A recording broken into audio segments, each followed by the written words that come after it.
اللہ الرحمن الرحیم۔ محترم جناب السلام علیکم ورحمۃ اللہ وبرکاتہ۔ اس ویڈیو میں ہم بات کرتے ہیں ہجرت کا ارادہ واقعے کی، جو اس طرح ہے۔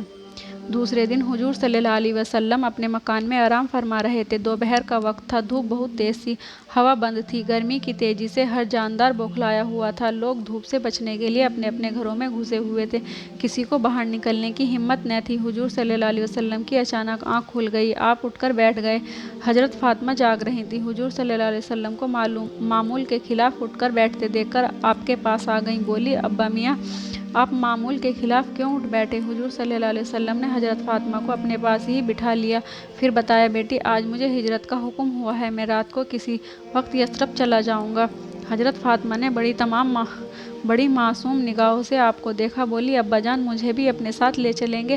حضور صلی اللہ علیہ وسلم نے فرمایا نہیں، میں تم کو نہیں لے جا سکتا، تم کو بعد میں بلاؤں گا۔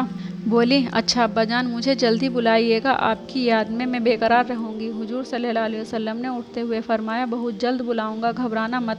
یہ کہہ کر حضور صلی اللہ علیہ وسلم مکان سے باہر آئے اور دھوپ کی تیزی کے باوجود آنکھیں نیچی کیے حضرت ابوبکر صدیق رضی اللہ عنہ کے مکان کی طرف چل دیے۔ وہاں پہنچے، دروازہ کھٹکھٹایا، حضرت ابوبکر باہر نکلے، سلام کیا اور مصافحہ کرتے ہوئے کہا کیا ہجرت کا حکم ہو گیا ہے؟ حضور صلی اللہ علیہ وسلم نے فرمایا ابوبکر تمہارا خیال بالکل صحیح ہے، مگر یہاں اس قسم کی باتیں مناسب نہیں ہیں، یہاں تمہاری لڑکیاں بھی ہیں، چلو اندر تنہائی میں باتیں کرتے ہیں۔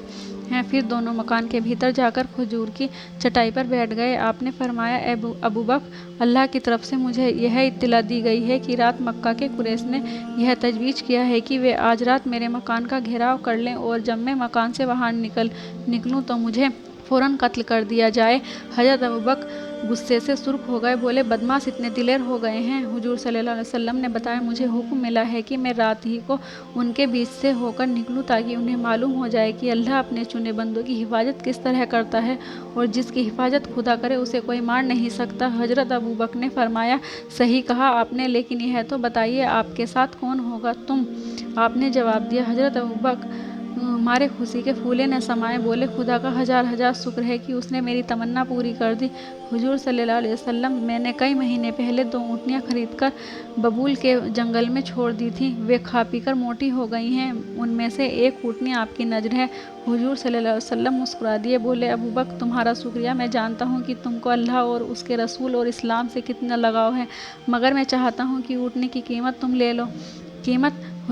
حضرت ابوبکر چونکے، میرے حضور میں نے اونٹنی آپ ہی کے لیے خریدی تھی، جانتا تھا کہ اچانک ہجرت کا حکم ہوگا، سواری بھی ضروری ہوگی، اس لیے اس وقت اپنی طرف سے آپ کو یہ اونٹنی نذر کروں گا۔ اب آپ ہیں کہ قیمت دینے پر اصرار کرتے ہیں، بتائیے قیمت کیسے لوں؟ میں خوشی سے قیمت دیتا ہوں، تم بھی خوشی سے قبول کرو۔ آپ نے فرمایا حضور کی خوشی میری تمام خوشیوں پر نچھاور ہے، اگر آپ کی یہی خوشی ہے تو میں دل و جان سے تیار ہوں۔ حضور صلی اللہ علیہ وسلم نے اونٹنی کی قیمت ادا کرنے کے بعد فرمایا ہمیں آج ہی رات میں چلنا ہوگا، اس لیے تیاری کر لینا، ایک رہبر کی بھی ضرورت ہے، رہبر کو آج ساتھ نہ لینا، جب ضرورت ہوگی بلا لیں گے۔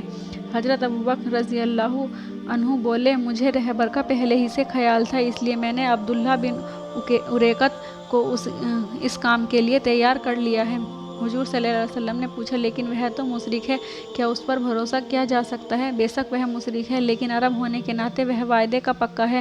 حضرت ابوبکر نے بتایا جب تمہیں اعتماد ہے تو میرے اعتماد نہ کرنے کا کوئی سوال ہی نہیں پیدا ہوتا۔ حضور صلی اللہ علیہ وسلم نے کہا اچھا میں اب جا رہا ہوں، تم خفیہ طریقے سے تمام تیاریاں رات سے پہلے پوری کر لو، میں پوری رازداری سے کام کروں گا، آپ بے فکر اور مطمئن رہے۔ حضرت ابوبکر رضی اللہ عنہ نے کہا رات کو سو نہ جانے کس وقت آؤں؟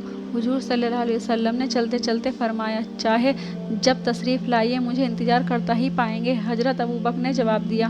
اس کے بعد حضور صلی اللہ علیہ وسلم اٹھے، اس چلملاتی دھوپ میں سر پر چادر رکھے اپنے مکان کی اور چل پڑے، پھر سارا دن آپ مکان ہی پر رہے، باہر نہ نکلے۔ دن گزر گیا، شام ہوئی، رات میں عشاء کی نماز سے فارغ بھی ہو گئے، اسی بیچ حضرت علی آ گئے، انہوں نے سلام کیا، آپ نے دعا دی اور فرمایا اچھا ہوا تم اس وقت آ گئے ہو، آؤ بیٹھو۔ حضرت علی قریب ہی بیٹھ گئے، پھر ایک سوال کیا، حضور صلی اللہ علیہ وسلم آج کافروں اور مشرکوں نے ہمارے گھر کو گھیر لیا ہے، یہ نئی بات